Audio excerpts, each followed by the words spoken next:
What's going on? What's going on, team? Welcome back to another week. Welcome back to another Money Monday. It's a big week this week that's coming up. We have a lot of economic events that are happening. We have the CPI data coming out. We have um, the Fed raising rates this week as well, and a couple other things. So if you guys are interested in this content, make sure to smash that like button, subscribe, and if you find value, come back next week and we'll be going over that week's update as well. So going back to last week, we talked about a rejection off of this top channel trend line. If you guys go back to that video, you'll see we were talking about it. And that's exactly what happened. We came up, got rejected, came back down, and now we ended up bottoming out here at this 100-day simple moving average. And it might look like we might be reversing to the upside, but there is a pattern that you guys should keep in mind. And there's also that gap fill zone that still hasn't been filled, and it's going to have to get filled. So the pattern that we're seeing right now is a head and shoulders pattern, right? So we have the shoulder, the head, and then it looks like we might be forming another shoulder here. And it would make sense that we get rejected from this shoulder and have a sell-off. And that would be a reverse pattern for a bearish signal, right? So we'd see a reversal and then a downtrend. And if the data for the CPI comes in worse than we expect, or higher as far as inflation goes than we expect, and the rates, even if they're 50 or 75, that could really pan out as to causing the market to sell off. So the biggest event here is the CPI that's coming out tomorrow morning pre-market. So I believe it's coming out about half an hour before the market opens at 8:30 p.m. Eastern time. So make sure that you guys are paying attention, or 8 a.m. Eastern time. Hold on, let me double check that. An hour before, yeah. So 8 or 8:30, right? So Pacific time, it comes out 5:30 in the morning. Market opens at 6. So so what we're looking at here is that coming out tomorrow. That's going to have quite an impact on the market. So I'd be paying attention to that tomorrow morning pre-market just to gauge where the market's going to go. And then after that, on Wednesday, the following day, we have the rate that we're going to be getting for interest rates that is going to be announced by the Fed. So that's kind of the economic events that I would be paying attention to this week. There's quite a bit more. So today we didn't really have too much on Monday, nothing too crucial other than the 3-year note auction and the federal budget balance. But obviously, we didn't see too much of an impact from that in the markets. The biggest reason we saw a rally today, let's go ahead and zoom in so that you guys can kind of see what happened today. The biggest reason we saw a rally today was really anticipation of the CPI data coming out. And everybody's really expecting it to be, the inflation to be getting better. And so that's kind of why we're seeing that. And obviously, when the data comes out, that's going to be a different story. We'll see what happens there. And once the Fed announces the rate hike, that will also have a different impact. So things to consider: the head and shoulder pattern that we're seeing. Obviously, we're still going to get rejected. Well, we predict that we're going to get rejected here by this top channel trend line, and we are anticipating this head and shoulder pattern to pan out for us to come down, fill this gap, and potentially have a bottom here. Not exactly a bottom, but at least some support here at 374. We're currently sitting at the 180-day, 200-day simple moving averages. It's lining up with this top channel trend line. So it would be really, really surprising to see us break out. But, it is what it is. You can't predict the market. You can just prepare, right? And so that's what we're doing. We're looking at every possible scenario. We could, get a lot of good data, and we might break out and then have a new trend forming right before the beginning of next year. That's definitely a possibility. But as of right now, we are looking at quite a bit of signals or indicators that are telling us that we're going to see more downside. So that's kind of what's going on today. Again, nothing too crazy happened today. Tomorrow, the core CPI is coming out. That's what we're going to be paying attention to. Those are the biggest events that are happening tomorrow. And then Wednesday, obviously, we have the crude oil inventories coming out. And then at the end of the day, we have the FOMC meeting and the statement from Jerome Powell. about what those rates will be. So we're not really expecting them to be 25 because that's a little too low. 100's a little too much. From the way they were talking, it's either going to be the same or less. So personally, I think they do have, they do want to stay on the side of caution. They don't want to drop the rates too quickly. So what they're going to do, I'm assuming, is have 50 basis points. And if I'm right, you guys have to come back and smash that like button if you guys haven't already on this video, and subscribe. So that's a deal. But 75 is definitely still on the table. I would be interested to know what you guys think. Do you guys think it's going to be 50 or 75 tomorrow afternoon?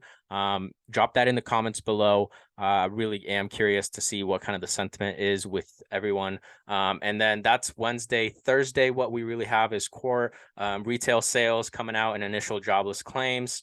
And then Philadelphia Fed Manufacturing Index on Thursday, retail sales again, industrial production. And that's pretty much it for Thursday. Friday is more mellow. We don't have anything too crazy going on Friday, other than like the manufacturing PMI. But I think with all the data that we're going to be getting over the next 2 days, Tuesday and Wednesday, that's going to be the biggest factors of the week, right? Obviously, earnings are going to have a play in that as well. So that's kind of what's going on economically from economic events this week. So be prepared. Be paying attention. Those are the dates, Tuesday and Wednesday, the two biggest dates that I would pay attention to this week. And then what we're going to be looking at, let's go ahead and dive into the S&P chart, which is SPY. That's the ticker. And so what we've been trading lately throughout this entire bearish market is basically inverse ETFs of the S&P 500. If you guys are watching the channel, you guys already know. If you guys haven't seen this channel before and you guys are interested in seeing how we make money in the market with the volatility that we're seeing and with the bearish conditions, go back to a video or two, and I have a couple of videos about the exact strategy that we're using with the S&P 500 and the NASDAQ and what two inverse ETFs we are trading. So looking at the technicals here, like I said, we do have that head and shoulder pattern. We do still have that gap fill zone. We still have that rejection zone up here on that top channel trend line. And it might look like we might be trending to the upside, but we haven't even broken above the 180-day or 200-day simple moving average. And right above that, we have that top channel trend line. So not a surprise if we get rejected. Let me go ahead and draw out kind of what that head and shoulder pattern is kind of looking like. So we have this going right here. That's the shoulder. That's the head right here. A little bit higher. And then we have another shoulder starting to form. And if we do form right here, we get rejected by that channel trend line. And we come back down. So we have the shoulder, head, shoulder. And then usually we'll end up trading to the downside from that pattern. Not always, but very commonly we do. Unless we see some crazy data come out and we end up breaking through this channel and pushing up to the top. That would be a crazy ending to the year, that's for sure. But this is kind of what we're expecting. And this gap zone gets filled. We see a support right here. And then that pretty much could pan out and last up until the end of the year. So that's kind of what I'd be watching. That's kind of the technical side of things on the big picture. This is a daily chart. So again, 15-minute chart, not too much action. Again, not too much data to support the action today. I think it's all just the CPI anticipation. And then we saw a rally pretty much towards the end of the day. What happened a little bigger. We're looking at a 15-minute chart. There was really nothing to push this market up today other than upcoming tomorrow's CPI data.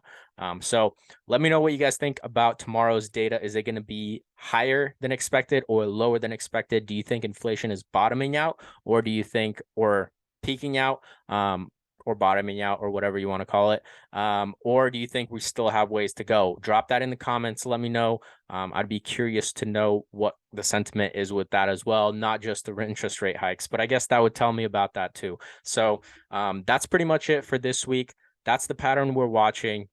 The CPI data is what we're waiting for, and the interest rate hikes is what we're waiting for.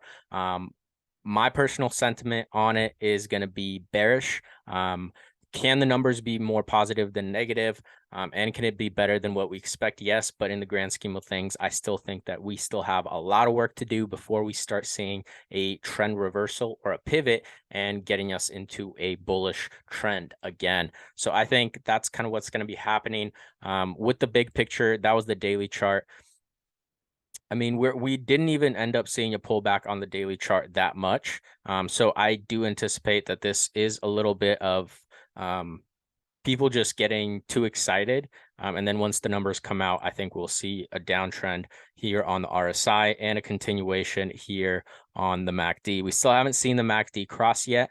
So we are still bearish because of that as well. Once the moving averages cross, that's when it gives us an indication that, hey, we're starting to get into bullish territory. As of right now, it looks like the sellers are slowing down, but the bulls haven't stepped in yet. So I wouldn't get too excited about the market pushing up higher than kind of where we were previously, which is that 410, 411 level. And we're currently sitting at 398. 397 has been a strong magnet for price action, and we keep on coming back to it. And again, with this pattern, I'm just expecting it to end up seeing a pullback.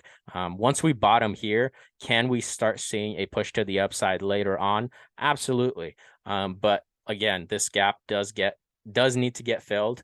And I think that after this data comes out this week, that's what I'm expecting to happen. We were right about this rejection up here. We were right about it pulling up.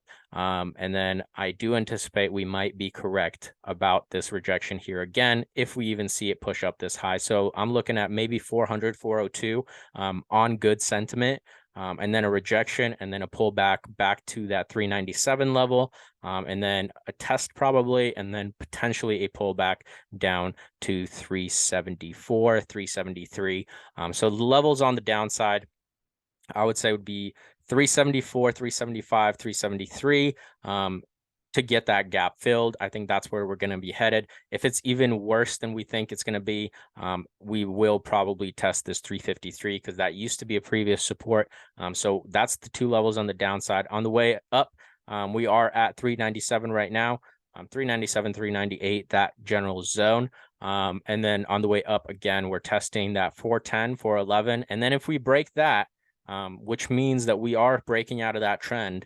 So if that happens and we do break this resistance level right up here, the next level up that we're going to be watching is 428, 430.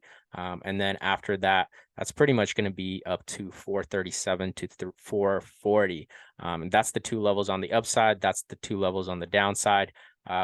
So take in what you guys can gather from this chart.